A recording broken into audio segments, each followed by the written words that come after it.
बिस्मिल्लाहिर्रहमानिर्रहीम। अस्सलामु अलैकुम। आज 18 दिसंबर 2020 जुमा का दिन है और जो टॉपिक हम स्टार्ट कर रहे हैं वो प्लांट किंगडम, जो कल हमने स्टार्ट किया था।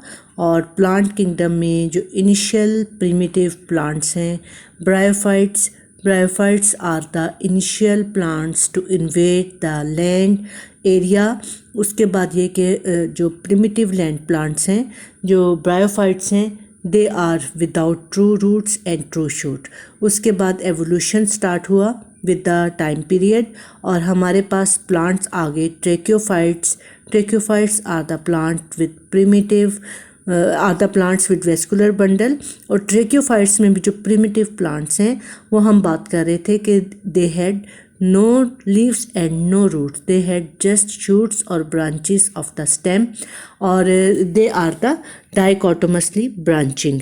और इसकी एग्जांपल जो है वो कुक्सोनिया, एक प्लांट जो कि हिस्ट्री में गुजरा है कि इसमें डाइकोटोमस ब्रांचिंग जो है वो मौजूद है। डाइकोटोमस ब्रांचिंग का क्या मतलब है कि एक ब्रांच जो है, हर एक ब्रांच वो दो में डिवाइड हो जाए। ये देख लीजिए कि एक ब्रांच जो है वो दो में फोर्क लाइक डिवाइड हो रही है, फिर अगली जो दो में से हर एक जो है वो फिर दो में डिवाइड हो रही है। तो एक ब्रांच जब दो ब्रांचेस में डिवाइड हो जाए that is known as dichotomous branching. हर एक में आप देख लीजिए कि एक ब्रांच दो में डिवाइड हो रही है। अब ये मिट्टी के ऊपर ये इसका पोर्शन है, मिट्टी के नीचे जो पोर्शन है वो भी अंडरग्राउंड स्टेम है जो कि राइजोम की शक्ल में है, रूट्स मौजूद नहीं है। तो इसके बाद जो है वो एवोल्यूशन ऑफ रूट्स हुआ है और एवोल्यूशन ऑफ लीफ हुआ है with the passage of time. और इसमें अप्रॉक्सीमेटली 350 मिलियन ईयर्स अगो तक प्लांट्स जो हैं वो इस कंडीशन में थे कि इनमें सिर्फ ट्रू स्टेम्स जो हैं वो मौजूद थे, कोई उनमें ट्रू लीव्स नहीं थे और कोई उनमें ट्रू रूट्स जो हैं वो मौजूद नहीं थे।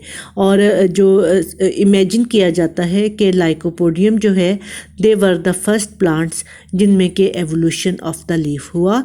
और एवोल्यूशन ऑफ द लीफ के हवाले से हम बात कर रहे थे कि लीव्स जो हैं वो दो तरह के होते हैं, एक वो जिनमें के सिंगल वेन होती है, they are known as microphylls, और दूसरे वो होते हैं जिनमें के पूरी रेटिकुलेट वेनेशन होती है और पूरा लीफ का ब्लेड होता है, they are known as the megaphylls. अब ये माइक्रोफिल्स जो हैं ये छोटे साइज़ के होते हैं, नैरो होते हैं। और इनिशियली ये कैसे बने कि प्लांट के ऊपर एक आउटग्रोथ बन गई जिसमें सॉफ्ट टिश्यूज़ जो थे वो मौजूद थे लेकिन कोई वेस्कुलर बंडल्स मौजूद नहीं थे। They were the leaf like structure but not leaves. आहिस्ता आहिस्ता जो कि स्टेम के अंदर वेस्कुलर बंडल हैं वो बढ़ते बढ़ते लीफ के अंदर भी एंटर हो गए। इस तरह से माइक्रोफिल्स जो हैं इनकी फॉर्मेशन हुई। तो मेगाफिल्स जो हैं इनका एवोल्यूशन जो है उसका एक बड़ा लॉन्ग प्रोसीजर है और इसमें 15 से 20 मिलियन ईयर्स जो हैं वो लग गए ये एवोल्यूशन ऑफ द लीफ। क्योंकि एवोल्यूशन जो है हम हमेशा बात करते हैं कि एक बड़ा स्लो प्रोसेस होता है, एक स्टेप से अगले स्टेप तक जाने में ही सेंचुरीज जो हैं वो लग जाती हैं। तो 15 से 20 मिलियन ईयर्स जो हैं वो लगे हैं एवोल्यूशन ऑफ द लीफ में। और इसमें डिफरेंट स्टेजेस आई हैं। इन डिफरेंट स्टेजेस के नाम हैं जी ओवरटॉपिंग, प्लेनेशन एंड फ्यूजन। ओवरटॉपिंग में क्या हुआ? ओवरटॉपिंग में इस तरह से जी कि जो स्टेम्स हैं उनमें डाइकोटोमस ब्रांचिंग जो है वो हो रही है। डाइकोटोमस जो है वो ब्रांचिंग सिस्टम में कि हर एक ब्रांच जो है वो दो ब्रांचेस में डिवाइड हुई। ये एक ब्रांच आ रही थी स्टेम की, दो में डिवाइड हुई, ये भी दो में आगे, ये भी दो में आगे, फिर ये भी दो में, ये भी दो में, हर एक ब्रांच जो है वो दो ब्रांचेस में डिवाइड हो रही है।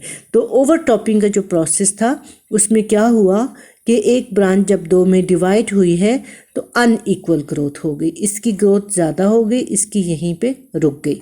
फिर उसके बाद यहाँ पे दोबारा ये डिवाइड हुई दो ब्रांचेस में, ये ऊपर की तरफ ग्रो कर रही है, ये यहाँ पे रुक गई है। तो ये यहाँ पे रुक तो गई है, साइज़ इसका नहीं बढ़ रहा, लेकिन इसमें फर्दर जो है ब्रांचिंग हो रही है कि एक ब्रांच जो है वो दो में डिवाइड हो रही है। पहले यहाँ पे ये दो में हुई है, फिर हर एक दो में, यहाँ पे 4 ब्रांचेस जो हैं, दो आगे दो पीछे इसकी मौजूद हैं। ठीक है जी। अब ये इस तरह से, जिस तरह से 4 फिंगर्स होती हैं, 4 फिंगर्स की तरह से ये 4 ब्रांचेस जो हैं इसकी मौजूद हैं। दो जो हैं वो आगे हैं और दो जो हैं वो पीछे हैं। तो ये आप यहाँ पे इस तरह से इसको देखें कि ये डायग्राम है। ये एक ब्रांच जो है इस जगह पे दो में डिवाइड हो गई है और दो में डिवाइड होने के बाद फिर हर दो जो हैं वो आगे से फर्दर दो में, ये दो आगे की ये 2 पीछे की, ये 4 ब्रांचेस का एक प्लेन है। इस चीज़ को कहा जाता है ओवरटॉपिंग। इसके बाद जो अगला स्टेप है वो है जी प्लेनेशन, कि ये जो 4 ब्रांचेस हुई हैं ये एक प्लेन में आएंगी। ये आप देखें कि अभी एक प्लेन में नहीं है, ये कैसे हैं कि 2 आगे हैं, 2 इसके साथ पीछे हैं। ये इस तरह से इसके ऊपर किसी भी सरफेस के ऊपर जो है अटैच्ड हैं, 2 आगे हो गई, 2 पीछे हो गई। तो इनको एक लाइन में इस तरह से लेके आया है। एक लाइन में 4 ब्रांचेस जो हैं वो आ जाएंगी, और ये 4 ब्रांचेस जब एक प्लेन में एक लाइन में आ जाएंगी, the condition is known as planation. और प्लेनेशन के बाद है जी वेबिंग। वेबिंग से क्या मुराद है कि इनके दरमियान जो स्पेसेस हैं वो फिल हो जाएंगी। वो फिल किस चीज़ से हो जाएंगी? Thin tissues of the plants, जिनको पेरेन्काइमेटस थिन वॉल्ड जो सेल्स हैं वो इन स्पेसेस को फिल करना शुरू कर देंगे। ये आप देख सकते हैं कि ये 4 ब्रांचेस और इनके दरमियान की जो स्पेसेस हैं उसको जो है वो थिन डाइकोटोमस टिश्यूज़ जो हैं वो फिल कर रहे हैं। और इस तरह से ये ब्रांचेस या वेन्स जो हैं एक दूसरे के साथ फ्यूज़ हो रही हैं by the process of webbing. Webs बन रहे हैं, पतली पतली सी झिल्लियाँ, दीवारें जो कि इनको फ्यूज़ कर रही हैं और इनमें ये वेबिंग हो रही है। यहाँ तक ये कि आपने देखा कि एक सिंपल मोस्ट लीफ जो है वो बन गया है जिसमें 4 ब्रांचेस हैं बिखरी हुई। उसके बाद ये एवोल्यूशन जो है year by year and century by century चलता रहा और इसमें जो ये जो 4 ब्रांचेस हैं इनकी आगे से री ब्रांचिंग होती रही। और अब जब हम एक लीफ मेगाफिल को पकड़ के देखते हैं तो हमें कैसे नज़र आता है? हमें इसमें इन वेन्स का एक नेटवर्क बिछा हुआ नज़र आता है कि ब्रांचिंग जो है रीडिवाइड होके जितना बड़ा जो है लीफ होगा उतने ही ज़्यादा जो है उसमें विन्यूल्स होंगे। वेन्स का नेटवर्क जो है उतना ही उसमें वास्ट होगा, बिछा हुआ होगा। थ्रू आउट इसमें जो है वेन्स जो हैं वो मौजूद होती हैं। तो इस तरह से एवोल्यूशन ऑफ द लीफ जो है वो कंप्लीट हुआ। अच्छा, उसके बाद है जी ये जो Tracheophyta plants having vascular bundles xylem and phloem, इसकी जो डिफरेंट टाइप्स हैं लाइकोप्सिडा, सफिनोप्सिडा, ये सब आपके सिलेबस से फ़िलहाल के लिए जो हैं वो निकाल दिए गए हैं क्योंकि इस दफ़ा आप लोगों ने स्मार्ट सिलेबस पढ़ना है। ये सब आपके सिलेबस में नहीं हैं। लाइकोप्सिडा, सफिनोप्सिडा, टेरोप्सिडा, ये सब आपके सिलेबस से एक्सक्लूड कर दिए। ये फिलिसनी, एडिएंटम, ये सब आपके सिलेबस से आउट हैं। और नेक्स्ट जो आपका टॉपिक है वो है जी एवोल्यूशन ऑफ द सीड। कि अभी तक हमने जो ट्रैक्योफाइट्स देखे थे, ट्रैक्योफाइट्स में वेस्कुलर बंडल तो हैं लेकिन जो सिंपल प्लांट्स हैं, ट्रैक्योफाइट एक बहुत बड़ा जो है ना वो क्लास है, ग्रुप है प्लांट्स का जिनमें वेस्कुलर बंडल्स हैं। तो इनिशियली इनमें सीड मौजूद नहीं था, फ्लावर्स मौजूद नहीं थे। और जहाँ तक आपने बात डिस्कस की थी कि मेगास्पोर्स और माइक्रोस्पोर्स प्रोड्यूस हो रहे हैं और 2 जनरेशन जो हैं गैमेटोफाइट और स्पोरोफाइट वो एक दूसरे को अल्टरनेट कर रही हैं। तो इसमें सीड्स मौजूद नहीं था। लेकिन जो हमारे पास मॉडर्न प्लांट्स हैं जिनमें एंजियोस्पर्म्स हैं और जिम्नोस्पर्म्स हैं उनमें सीड्स मौजूद होते हैं। तो evolution of the seed habit, seed कैसे बना, ये भी एक जो है वो बहुत ही पुरानी बात है। बहुत इसमें मिलियंस ऑफ द सेंचुरीज एगो की बात है कि इसमें सीड का एवोल्यूशन हुआ। और सीड का एवोल्यूशन जो है वो किस पैटर्न पे हुआ, किस तरीके से हुआ और उसमें स्टेप्स क्या इन्वॉल्व हुए। जो स्टेप्स इन्वॉल्व हुए इसमें 6 स्टेप्स जो हैं उनको बारी बारी हम डिस्कस करेंगे। सबसे पहली बात तो हम ये देखेंगे कि ये सीड्स जो हैं वो बनते किससे हैं। आप एक देखें कि जो हमारे पास फ्लावरिंग प्लांट्स हैं, जो एडवांस्ड हमारे पास प्लांट्स हैं, फॉर एग्जांपल एप्पल है, मैंगो है, उनके अंदर सीड्स मौजूद होते हैं। तो सीड्स क्या होते हैं कि फूल जो है, फूल के आपको 4 पार्ट्स पता है, sepal, petal, calyx, Corolla. Calyx जो है उसके अंदर क्या है, स्टाइल, स्टिग्मा, ओवरी। ओवरी के अंदर जो है ओव्यूल्स मौजूद होते हैं कि ओवरी जो है वो बड़ी होके फ्रूट बनती है। किसी भी प्लांट की जो ओवरी है वो जब पक जाएगी, मेच्योर हो जाएगी, बड़ी हो जाएगी तो फ्रूट में चेंज हो जाएगी। तो उसके अंदर जो ओव्यूल्स होते हैं वो उसके पुख्ता होने के बाद, पकने के बाद जो है वो सीड्स में चेंज हो जाते हैं। तो इन अदर वर्ड्स हम ओव्यूल को कह सकते हैं कि that is integumented indehiscent megasporangium. Integumented का क्या मतलब है? Presence of the integuments. और इंटेग्यूमेंट्स क्या होते हैं? Special protective coverings which cover megasporangium. और इनडेहिसेंट हम किसको कहते हैं? क्लोज्ड, ऐसी चीज़ जो कि ओपन ना हो, खुले ना, बंद रहे, किसी चीज़ को प्रोटेक्ट करने के लिए। तो मेगास्पोरेंजियम को क्लोज रखने के लिए, कवर रखने के लिए, प्रोटेक्ट करने के लिए इसके ऊपर जो है इंटेग्यूमेंट्स मौजूद होते हैं। और ओव्यूल जो है वो फिर उसमें चेंज हो जाते हैं कि मेगास्पोरेंजियम के ऊपर इंटेग्यूमेंट्स बनते हैं जो कि इंडेहिसेंट होते हैं, और यही मेगास्पोरेंजियम जो है ओव्यूल कहलाता है। तो इसके एवोल्यूशन ऑफ द सीड के जो डिफरेंट स्टेप्स हैं उनको हम बारी बारी डिस्कस कर लेते हैं। अभी हमने एवोल्यूशन ऑफ लीफ किया, now we are going to discuss evolution of the seed. तो जब एवोल्यूशन ऑफ सीड होना है तो उसमें जो पहला स्टेप आएगा that would be evolution of heterospory. पिछला जो हमने ब्रायोफाइट में तक हमने प्लांट किंगडम को या देखा था, ट्रैक्योफाइट्स को देखा था, तो इसमें ब्रायोफाइट्स को देखा था, तो इसमें स्पोर्स की हमने बात की थी कि they are homosporous, condition is homospory, कि उसमें होमो मीन सेम, एक ही तरह के सारे स्पोर्स बनते हैं।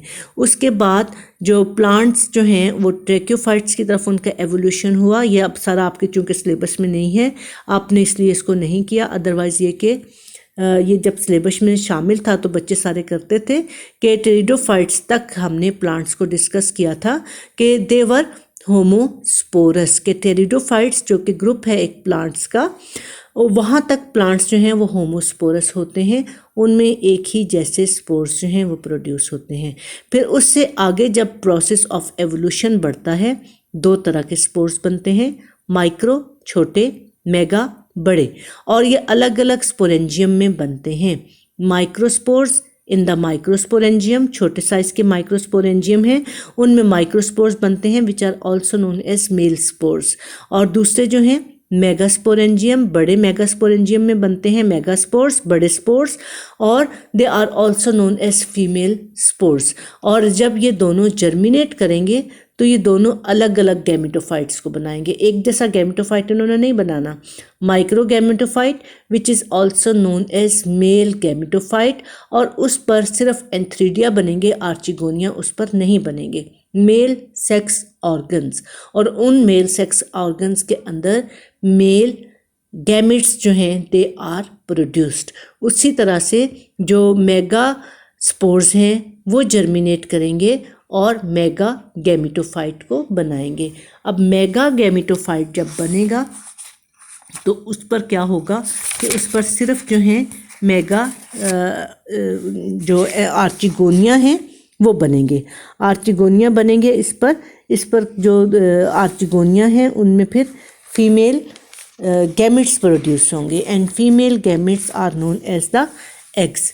के माइक्रोस्पोर्स जो हैं वो जर्मिनेट करके उन्होंने माइक्रो गैमेटोफाइट बनाया जिस पर एंथ्रीडिया बने, एंथ्रीडिया के अंदर मेल गैमेट्स बने।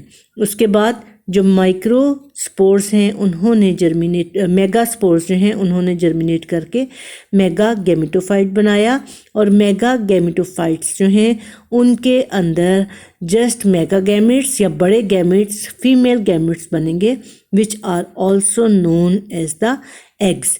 एग्स इनके अंदर जो हैं वो बनेंगे। ये हो गया एवोल्यूशन का एक स्टेज के मेल और फीमेल गैमेटोफाइट अलग अलग बन रहे हैं।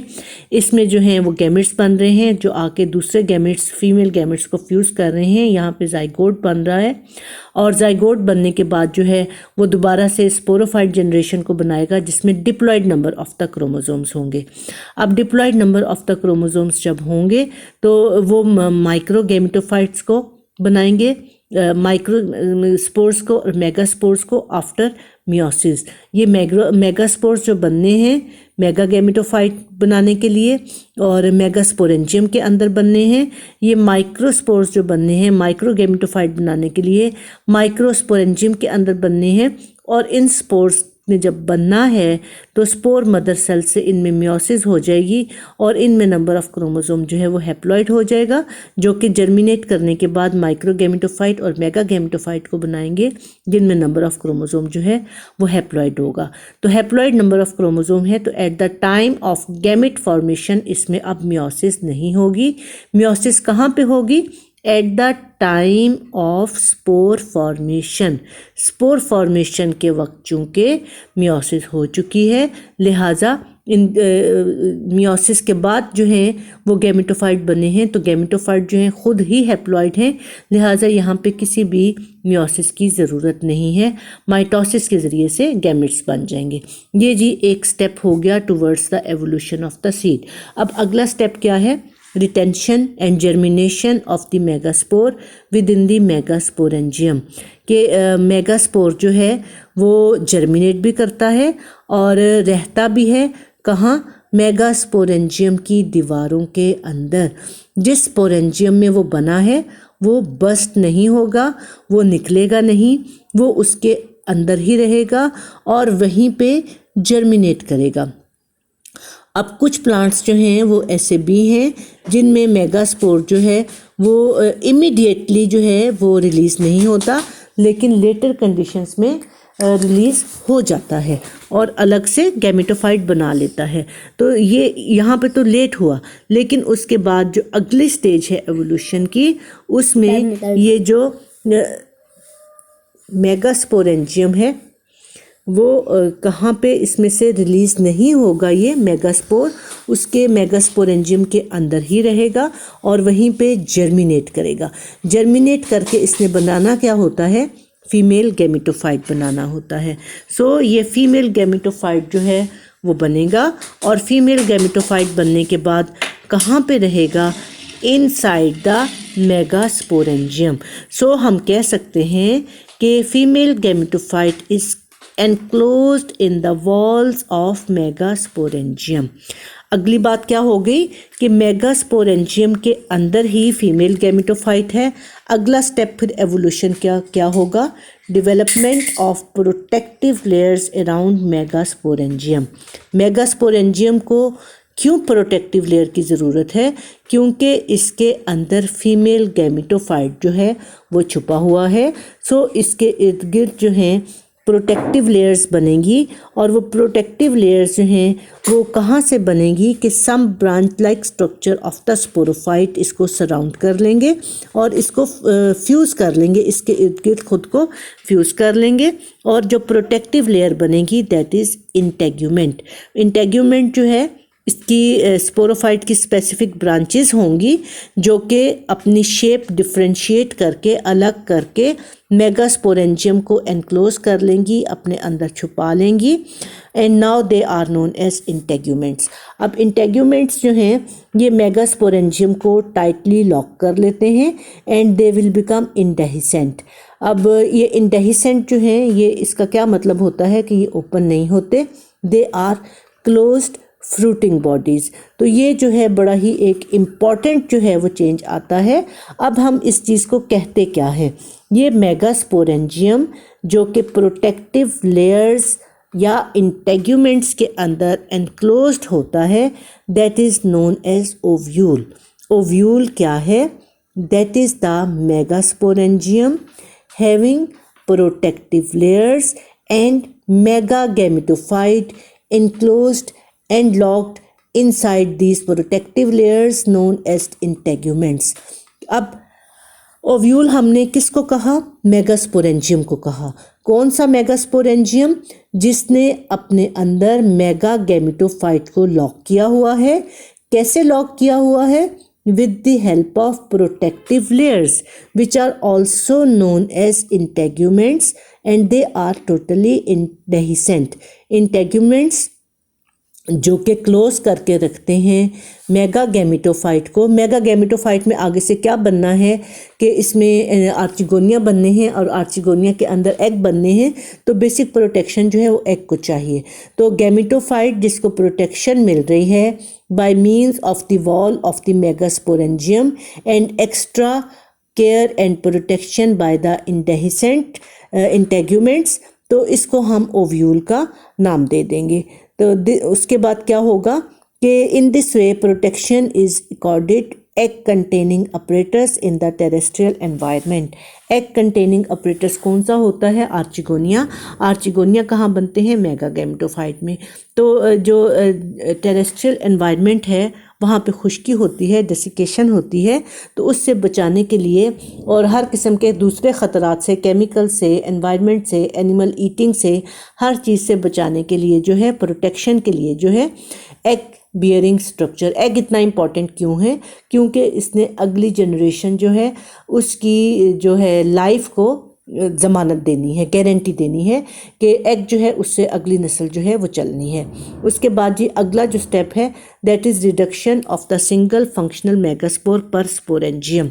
अब स्पोरेंजियम जो है, मेगास्पोरेंजियम जो कि इसके अंदर इंटेगुमेंट्स के अंदर लॉक है, ओव्यूल उसको हमने नाम दे दिया है। अब इसके अंदर जब बनना है, इसमें जब एग बनना है तो एग बनने से पहले क्या होगा कि इसमें 4 जो हैं वो मेगास्पोर्स बनते हैं। कि मेगास्पोरेंजियम जो है जब इसमें स्पोर्स बनने हैं तो स्पोर्स कैसे बनने हैं? By the process of meiosis. जब एक स्पोर मदर सेल में मियोसिस होती है तो मियोसिस के बाद कितने सेल्स बनते हैं? 4 सेल्स बनते हैं। तो एक स्पोर मदर सेल से 4 मेगास्पोर्स बनेंगे। तो अगर ये 4 मेगास्पोर्स जर्मिनेट करेंगे तो ये 4 मेगा गैमेटोफाइट बनाएंगे, जिसके लिए एक्स्ट्रा ऑर्डिनरी जो है न्यूट्रिशन चाहिए होगी। लेकिन गैमेटोफाइट जो है वो एक ही काफ़ी है, तो इसलिए बाकी के जो 4 में से सिर्फ एक मेगास्पोर जो है वो जर्मिनेट करके तो फीमेल गैमेटोफाइट को बनाएगा, जबकि बाकी 3 जो हैं वो ख़त्म हो जाएंगे, एलिमिनेट हो जाएंगे। उसके बाद जो अगला स्टेप है development of an embryo with in the sporangium. Sporangium के अंदर एम्ब्रियो सैक का बनना।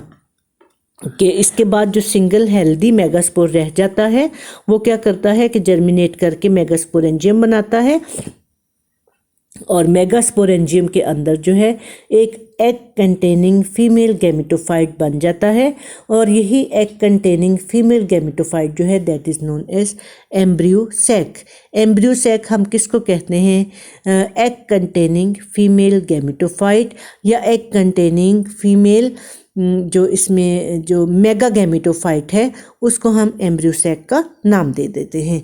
उसके बाद जी अगला जो स्टेप है, ये सारे स्टेप्स जो हैं ये किस तरफ जा रहे हैं? एवोल्यूशन ऑफ द सीड की तरफ जा रहे हैं। नेक्स्ट एंड लास्ट स्टेप है इसमें modification of distal end of the megasporangium for pollen capture. Pollen जो है वो क्या चीज़ होगी? पॉलन जो है एक माइक्रोस्पोर कंटेनिंग मोमेल गैमेटोफाइट होगा, एक छोटा सा माइक्रो गैमेटोफाइट जिसके अंदर जो है माइक्रोस्पोर्स जो हैं वो मौजूद होंगे और वो जर्मिनेट करके माइक्रो गैमेटोफाइट को बना रहे हैं। ऐसा स्ट्रक्चर जो है that is known as pollen. Pollen क्या है? पॉलन ग्रेन्स जिसको हम फूलों में नाम देते हैं दैट इज़ दी माइक्रोस्पोर। और माइक्रोस्पोर जो है वो अपने ही दीवारों के अंदर जर्मिनेट करके माइक्रो गैमेटोफाइट बनाया हुआ है उसने, और माइक्रो गैमेटोफाइट जो है उसमें मेल गैमेट्स जो हैं वो प्रोड्यूस हो रहे हैं। उसके बाद जी इसकी जो हमने बात करनी है सीड के एवोल्यूशन के हवाले से कि मेगास्पोरेंजियम जो है जिसको अब एम्ब्रियो सैक का नाम दे दिया गया है, इसका एक डिस्टल एंड जो है, डिस्टल एंड जो जिसको हम सिरा कहते हैं, उसमें मॉडिफिकेशन हो जाती है उसकी शेप में। उसकी शेप में क्या मॉडिफिकेशन हो जाती है कि उसमें जो है एक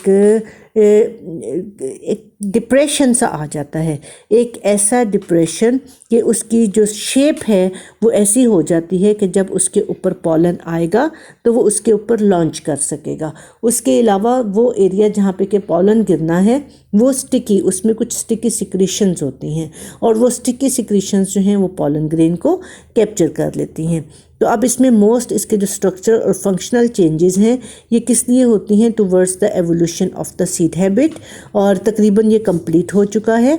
और आखिरी जो इसमें जो डेवलपमेंट होनी है वो क्या है कि megasporangium which is now integumented indehiscent and permanent attach to the sporophyte plant.